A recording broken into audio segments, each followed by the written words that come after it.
Om Aganatimarandasya Ganangana Sadakaya Chaksurun Minitam Yana Tashmai Sri Gurave Namaha Sri Chaitanya Manobishtam Stapitam Yana Bhutare Swayam Rupa Karamayam Darati Swaparadikam Vandeham Sri Guru Siyata Parakamanam Sri Gurun Vaishnavam Scha Sri Rupam Shagadatam Sahagana Raganatam Vitam Stam Sadevam Sadvaitam Sabadutam Parijana Saitam Krishna Chaitanya Devam Sri Radha Krishna Padan Sahagana Ladita Shivishikhan Vitam Sham Hey Krishna Karuna Sindhu Dino Bandhu Jigapate Gopisha Gopika Kanta Radhakanta Namostute Jayatam Sarito Pango Mama Maner Matergati Matsavasha Padamboja Radhana Madana Mohanam Sriman Rasa Rasaram Vivam Sivada Karsan Vinayashan Rubaga Gopinata Sri Asaram Divyad Vrindana Nikapadrumada Srimad Ratnagara Shima Sanishto Sri Siddhara Shiragovane Prasadavi Seva Manushmanami Namo Brahmanya Devaya Go Brahmanya Taya Cha Jigaritaya Krishnaya Govindaya Namo Namaha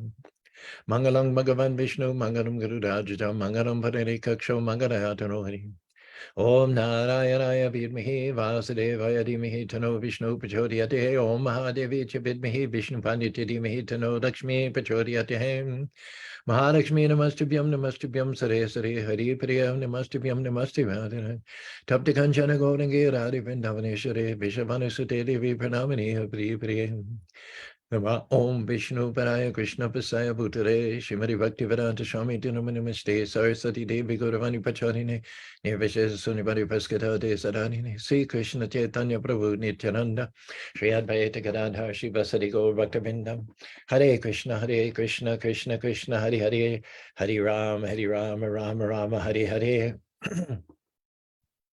Good morning, Sundari Priya. Good morning, Natasha.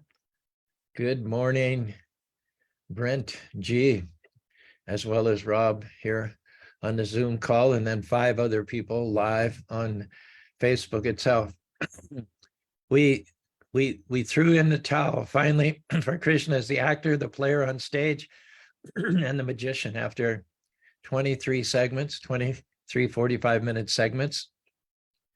We finally ran out of things to say about Krishna as the actor, the magician, the player on stage.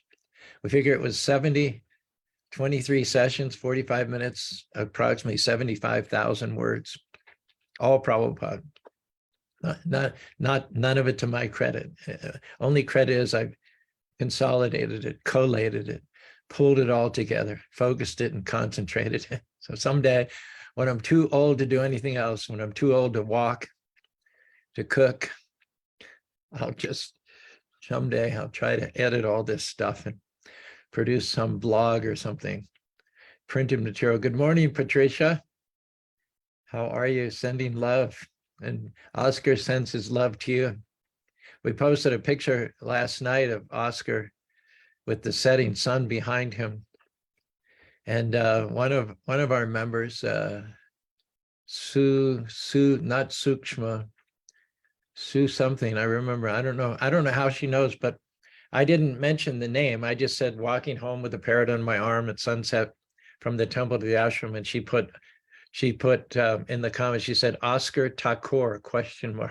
So she knew his name was Oscar, and because he lives in the temple, then the suffix is Thakur.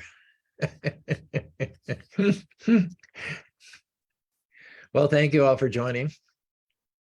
Patricia, again, Brent, Natasha, Sundari Priya, as well as Ra. We're launching out another famous verse of all. The Bhagavatam is all poetry, but I love particularly the meter and the rhythm of this verse. It's the 21st verse in the same chapter we've been discussing, the 8th chapter, first canto of the Bhagavatam. Krishnaya Vasudevaya Devaki Nandana Nanda Gopa Kumaya Govindaya Namo Namaha. Krishnaya Vasudeva. Krishna, Supreme Personality of Godhead, the cause of all causes, has blessed Vasudeva with the benediction of appearing as his son. From the Krishna book description, we remember that Krishna initially appeared in the mind of Vasudeva, just like the moon rises over the ocean.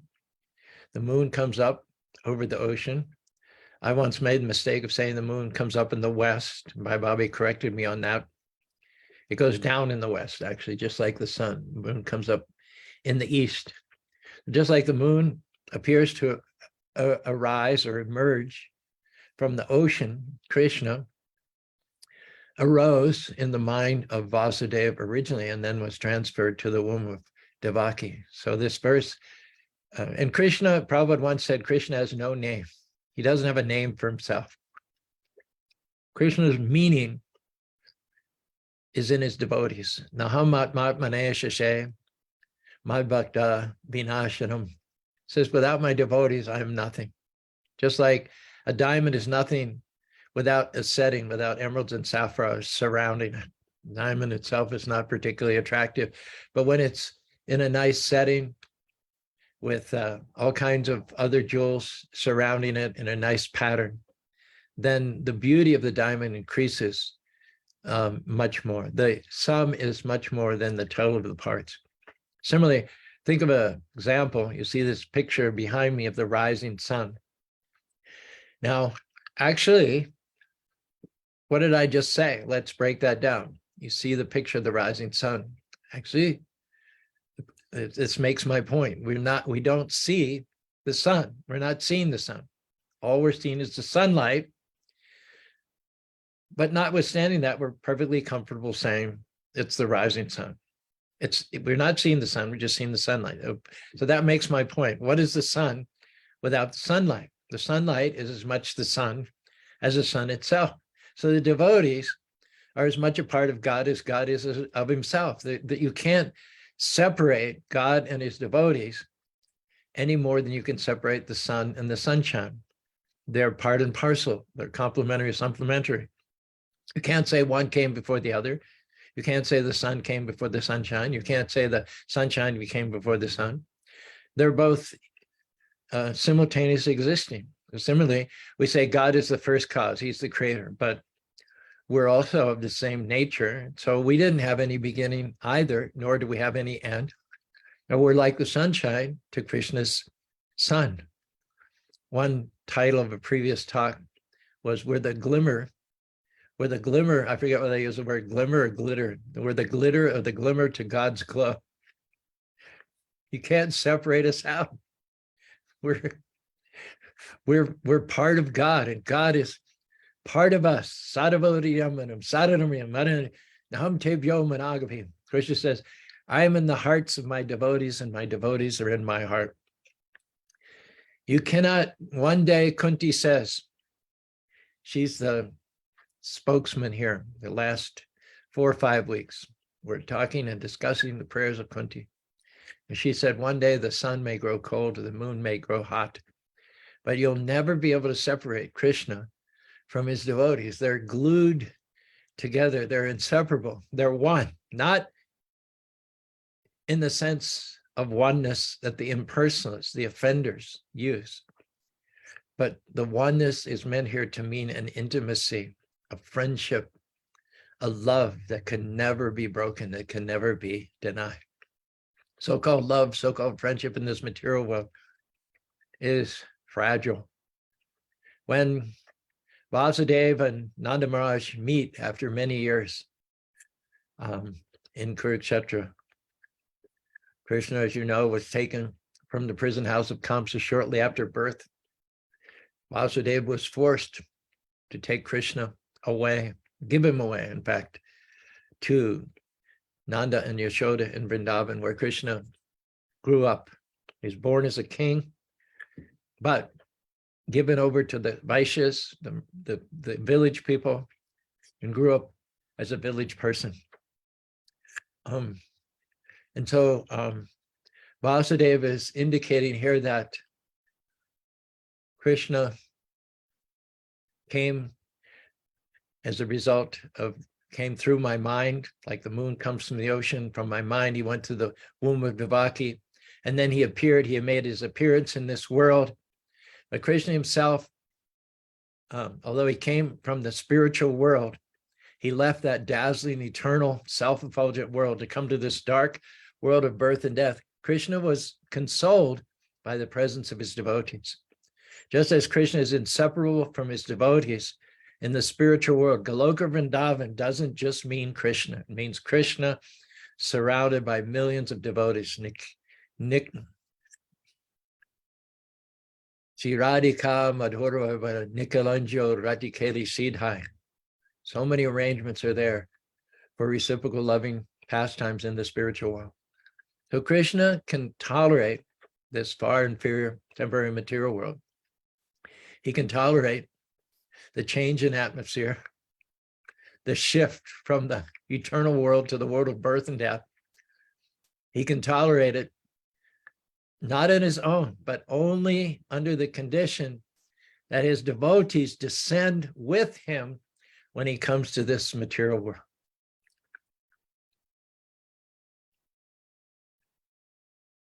Goloka Vrindavan is the spiritual world, and Gokula Vrindavan is the replica of the spiritual world in this material world.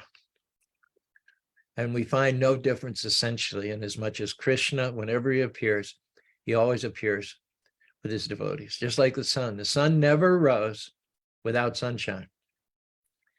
There wasn't a date in history, not in the 900s or the 600s or the 1200s or the 1500s, not in the Middle Ages or the Dark Ages, not during the Renaissance. There was no single day, even in all of recorded history, thousands and thousands of countless days, the sun rose on the eastern horizon, but there was never a recorded day when there was sun rose without the sunshine. It's just not possible. Sadhavariyam sadhanam. So Krishna says, I'm always, whether I'm in the spiritual world or I'm in the material world, you know me. I am to be known by my devotees. So therefore, Krishna, Prabhupada said, has no name. Rather, his names are all in connection with his devotees. Krishna doesn't feel as if he has a separate, independent, solitary existence apart from his devotees. Krishna's existence is inextricably tied up with the existence of his devotees. And so this verse here is just, names of Krishna, but also names of his devotees, which are non-different. Krishnaya Vasudeva, Devaki Nandana, Krishna, the supreme, all-powerful creator of millions and millions of universes, prefers to be called as Krishnaya Vasudevaya. Krishna, the son of Vasudeva, Krishna Devaki Nandana, Krishna, the apple of Devaki's eye, Nanda Gopa Kumara. Krishna is the friend of the cowherd boys, and Vrindavan is the son of Nanda Maharaj. Govindaya Namo Namaha, as the protector of the cows and the Brahmins. This is how Krishna is known, through his devotees. You cannot know Krishna directly. Krishna hasn't got a solitary, independent personality. Parasya Shaktir Vivivaya Shriyate Shrabhavaka Balagana Kriya. Krishna is known through his potencies. It's like the sunshine the sun globe is known through the sunshine. It's the sunshine which makes the sun relevant in our lives. The sun hanging up there in a corner of the sky, if you could imagine, without any sunshine, it's not going to do us any good at all. So we love the sun because of the sunshine, not the sun itself necessarily. Had it not the sunshine as its potency, what relevance would the sun have in our lives? So similarly, in one sense, what relevance does Krishna have? And this is Krishna speaking, not me. Krishna states over and over and over and again, Aham Bhakta Parin, Hyashatanda, Sadhavagrishanar, Satyam, I have no independence. I do not exist. I should not be thought of independently of devotees. I should not be aspired for independent of devotees. One should not see me as a destination independent of my devotees. I have no independence. I am completely under the control of my devotees. So much so that Krishna has no name. All of his names are names of his devotees. Krishnaya Vasudeva Devaki Nandana Nanda Gopa Kumaya Govindaya Namo Namaha. Otherwise, Krishna himself, who can understand him? Who can see him? Who can taste him? Who can smell him? Who can touch him? He's unapproachable with any material senses and by any material assets. And yet he, as unlimited, supreme, omnipotent Lord, can approach us in a moment. We can't approach him, but he can approach us out of his unbounded and causeless mercy upon his unalloyed devotee. Samaham sarvabhutashu namadveshane yevajanti dhamam nai te teshu avaktinam. Krishna says, Samaham sarvabhutashu. I'm the Father, the creator of all living beings. And as the Supreme Father, I'm equally and friendly and benevolently disposed towards all living beings. All living beings are my parts and parcels. I created them. I'm responsible for them, just like a father is responsible for its children. I feed them, I clothe them. And yet, having said that,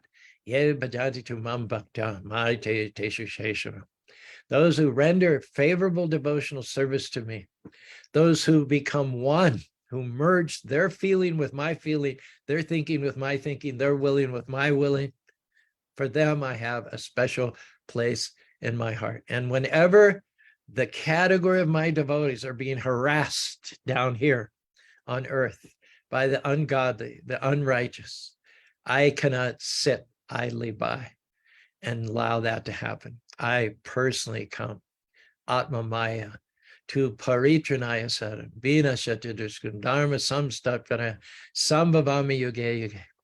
I cannot sit by passively and watch the non-godly harass my godly devotees. Nirvare apashantea shashita praradane denishe pi varojita. When the demigods came to Lord Vishnu and said, this Hiranyakashipu has been running amok for many years now. His armies and his henchmen and all, they stop all the sacrifices, they harass the Brahmins and the cows. The whole Brahminical culture is under threat, it's under attack.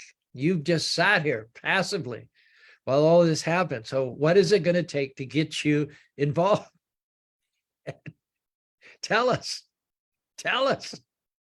So the Lord said, Nirvarya Prashanteya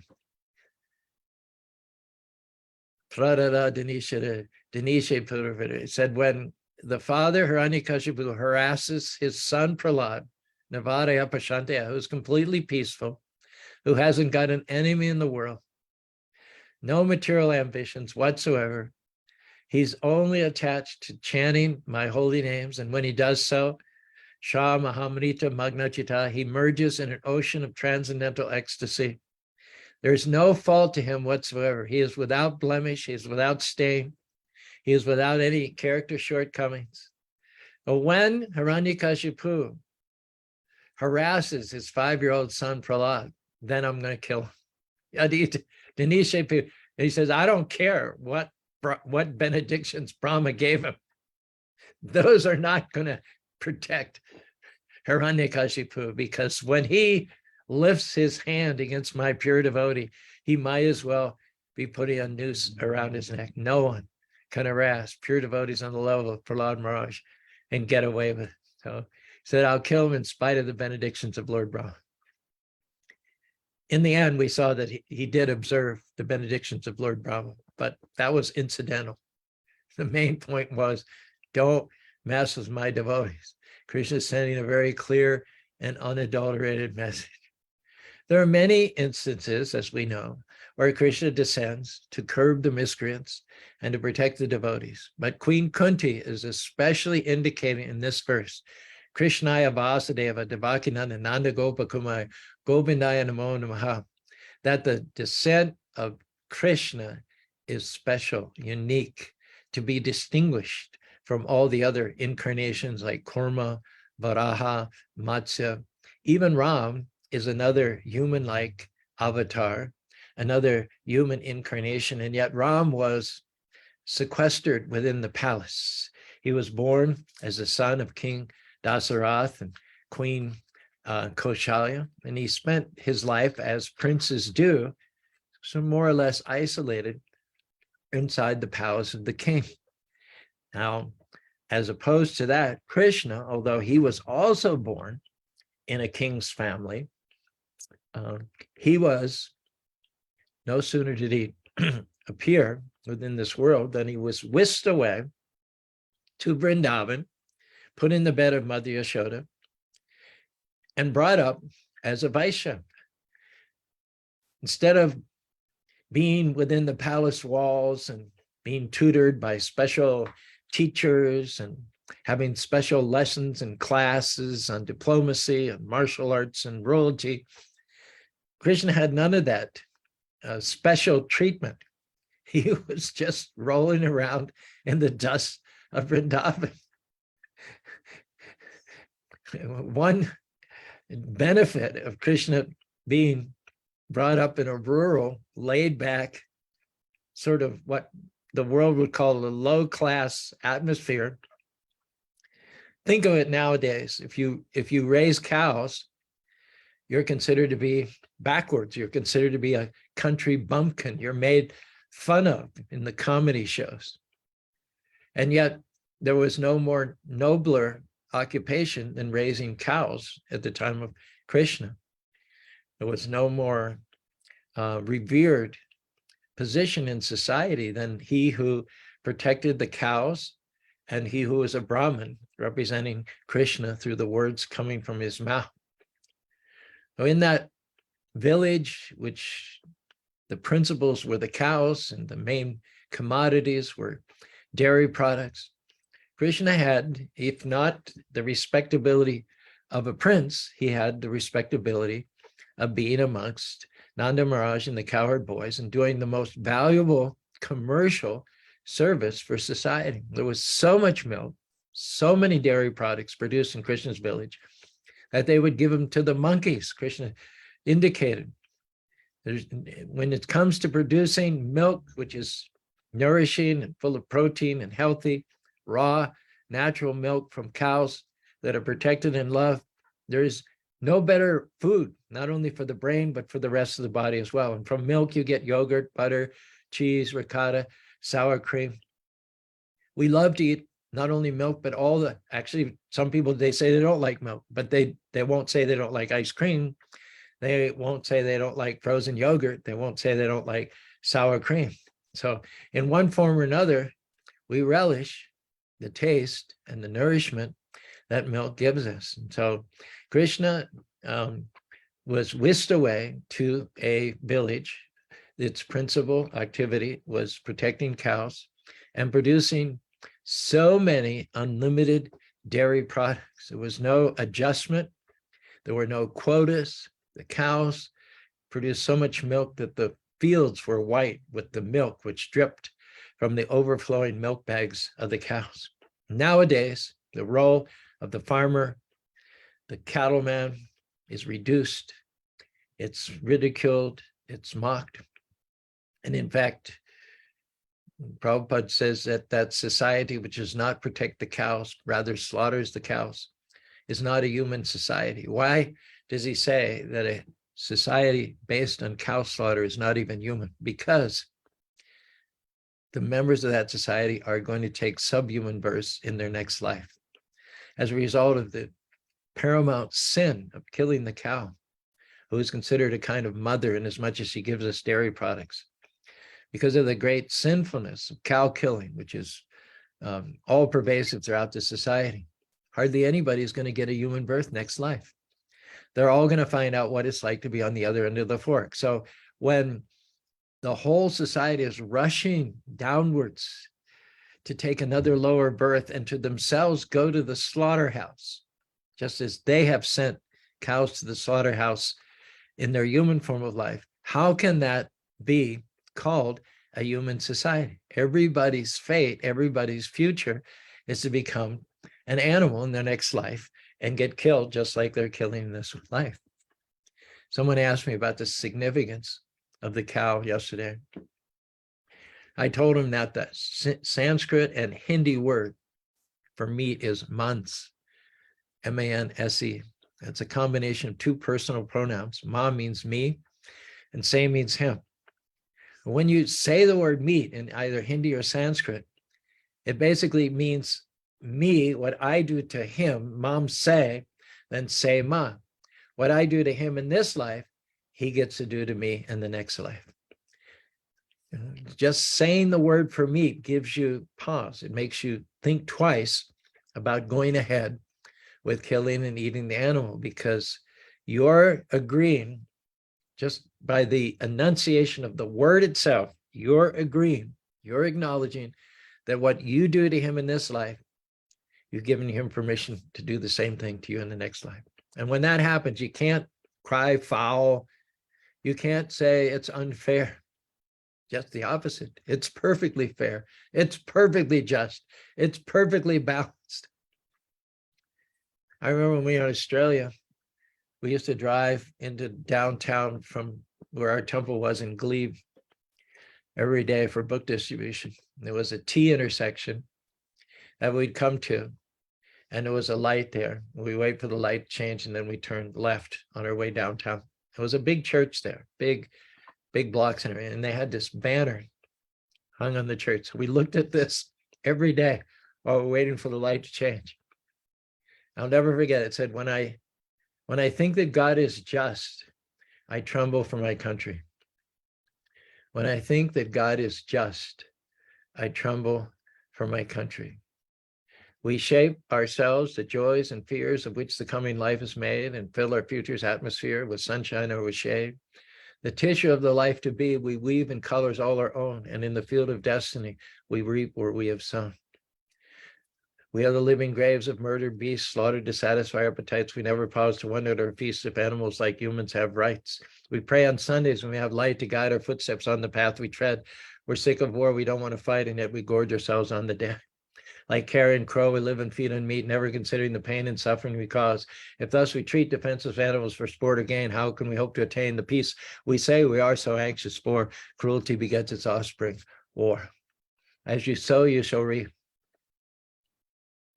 So Krishna came, as he has come many other times before, Paritanaya Sadham, to encourage the devotees and to discourage the miscreants. But he came specifically in the Krishna incarnation as a cowherd boy. Later on, when he came as Lord Chaitanya Mahaprabhu,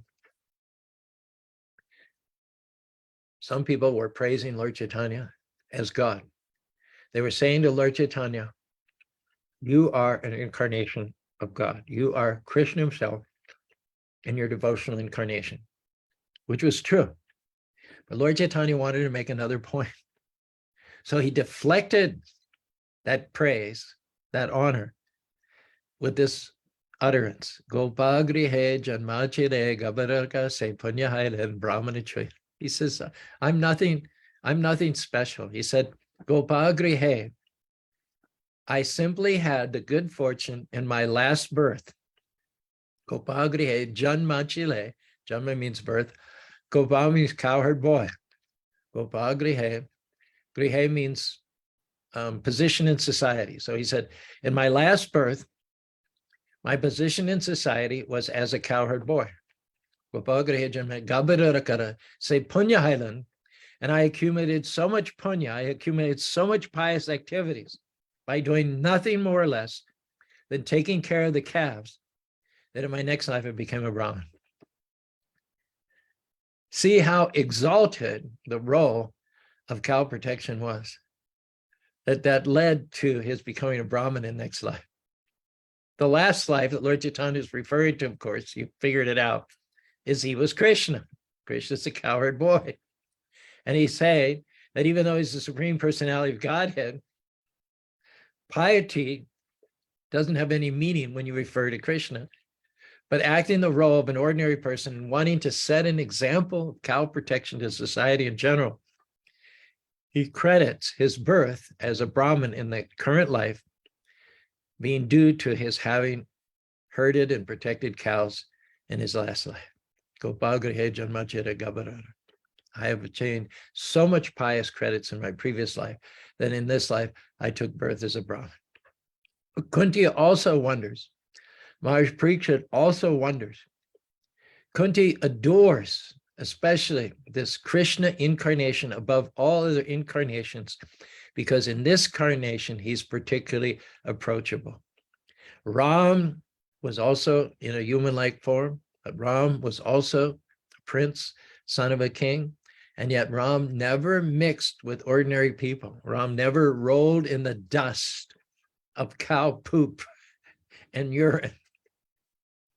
Ram never stole butter. In the incarnation of Ram, there were limits. There were guardrails to what Ram was allowed to do, to what liberties he was allowed to take. And I'm sure as a child he was mischievous. But the very setting in which Krishna positions himself outside of the royal palace, in a laid-back country village of cowherd boys and cowherd boys, means the scene is set for unprecedentedly sweet childhood pastimes of the Lord. And Kunti considers herself unlimitedly fortunate to be born contemporarily with that Krishna, the original form of the personality of Godhead, who, although born in a royal family, spent his childhood as a son of Nanda and Yashoda, cavorting with the cows, going out to the pastures, killing demons sent by Kamsa, and performing all kinds of mischievous pranks there.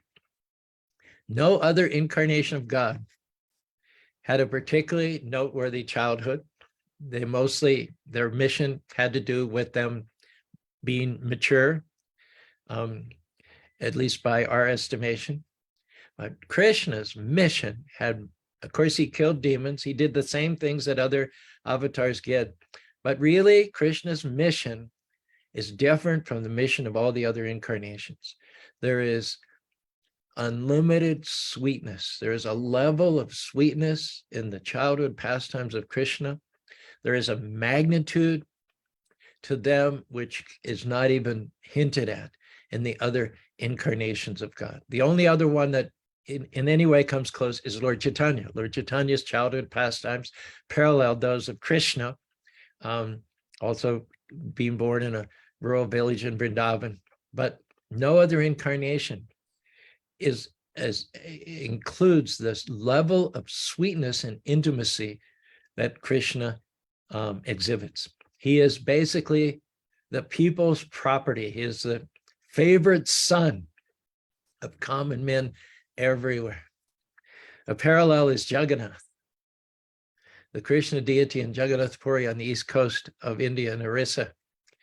Usually deities of Krishna are secluded in the temple. They're worshipped in small rooms, sanctoriums, by one or two qualified Brahmins. People can enter the temple, they can take darshan, but the Lord seldom comes out of his temple in a way that Krishna comes out of the temple in Jagannath Puri. Krishna comes out of the temple one time a year for 7 whole days. He appears on a 7-story high wooden chariot, handmade. He's pulled lovingly through the streets with the ropes of affection of his devotees. He has big, round, saucer-like eyes, which showers mercy and blessings and freedom from birth and death on everyone who looks back at him sympathetically.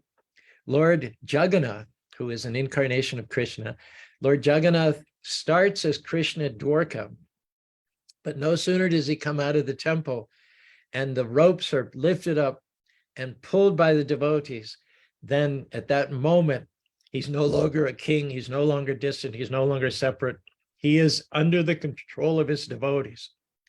Radharani says, Priya yadam sahi Krishna sachiri kuru chetra unmilita yena. Priya yam sari Krishna saru priyam shayari. I forget the whole verse, but it is Radharani at Kurukshetra. As soon as she sees Krishna as the king of Dwarka, she says, you are the same. Priya yadam sari Krishna sarichera kuru chetash unmilitam manati surabhaya pradam kanunam. I am the same Radha and you are the same Krishna, but my wish is that you would come back to Vrindavan and play your flute with the 5th note along the bank of the Yamuna River, just as you did during our childhood. So Radharani is pulling the regal, majestic Krishna back to the original residence of Krishna as the foster son of Nanda and Yashoda Maharaj, with her love, with her longing, with her hankering. Of all the different incarnations of God, Krishna is special. And of all the different deities in India, Lord Jagannath is very, very special because he allows himself to be pulled back to that Vrindavan atmosphere with the ropes of the love of his devotees. And Queen Kunti is so much appreciative that Krishna appeared in this accessible form like that. And not only that, she is the sister of Vasudeva, Krishna's father. So she's saying, Krishna, thank you. You're the supreme. Hamsa Rasha Prabhavo, Bhattasaram. All spiritual material worlds come from you. And yet you're my nephew. I'm your aunt. She says, this is just mind-boggling. How fortunate can I be? How fortunate can Vasudeva and Devaki be that you appeared through the mind of Vasudeva and then the womb of Devaki? And even more fortunate are Nanda and Yashoda in Vrindavan. We'll talk a little bit more tomorrow about the exceeding, super excellent, unparalleled fortune of Nanda Maharaj and Yashoda Mai. But I think there's been enough food for thought today. It's 8 minutes past the hour of 8 o'clock. We'll stop there. Junior, hey, Junior Miranda, he jumped aboard. Junior's a DJ that plays with Akanksha and Malini at the Festival of Colors. Does a good job there on the second stage. Pragna, Hare Krishna, good morning, Pragna. Did you have a beautiful sunrise in Dallas as well, like the one that we see behind us? Bye, Bobby. Jay, I spent many a winter in Phoenix when it was too cold to sell cookies in Salt Lake City. I had to go south to Los Angeles, and then Phoenix is only a 6-hour drive from Los Angeles. So for a bit of a change of pace, Bye, Bobby, I did all the bookings, would book me in Phoenix. And on the way to Phoenix, I go stop for a day, break up the journey in Yuba City, do a day in the Kmart in Yuba City. Then I would do Phoenix, go down to Casa Grande, Tucson. Those were the days when we were raising money to build the temple that you see behind us. So I know Phoenix pretty well. Spent some time in Phoenix. Manasa Ganga's finished her Tulsi painting, and it is spectacular. You're welcome to post it in the comments section here if you want. I'd love for everyone to see it. I'll delay our sign off or next Monday, whenever it's convenient for you. I'd like everyone to see the beautiful painting that looks finished. I'm assuming it's finished. It looks very polished. Patricia, we're looking forward to your next visit. Oscar, we'll be delighted to see you. Hopefully you'll bring your family members as well. Brent is preparing. Sunday after next, he's going to give a special Thanksgiving talk. And based on the first talk that Brent gave a month or so ago, I'm expecting something really professional, something really polished and really well done. After all, Brent's a teacher by profession, so he knows how to do this kind of thing. And he tells me he's excited about the presentation he's going to make Sunday after next. Put that on your calendar. This Sunday, I believe, we'll have the last of a rush of BYU students. Professor Gasco over at BYU has given the students the assignment of attending an alternate church service than LDS, and many of them choose to come to the Christian temple. And the paper, I'm told, is due next Monday. So we expect the last minuters to show up this coming Sunday. I have a talk prepared called Divine Detours. Sundari Priya. Thank you. Sundari Priya is the rock on top of which the Salt Lake City temple functions. Without Sundari Priya, it's hard to imagine things would go on as well as they're going on. Thank you very much from that, and thank you from all the congregational members for all that you do, Sundari Priya. Rob, do you have any not only little sayings that we can put on our Facebook post, but anything that you want to say personally also? Hare Krishna, Prabhuji. Haribo. I don't know that I have anything personally that I want to say. I really enjoy hearing you talk about these things and just sharing this wisdom with us. I'm really grateful for that. And it's definitely a great way to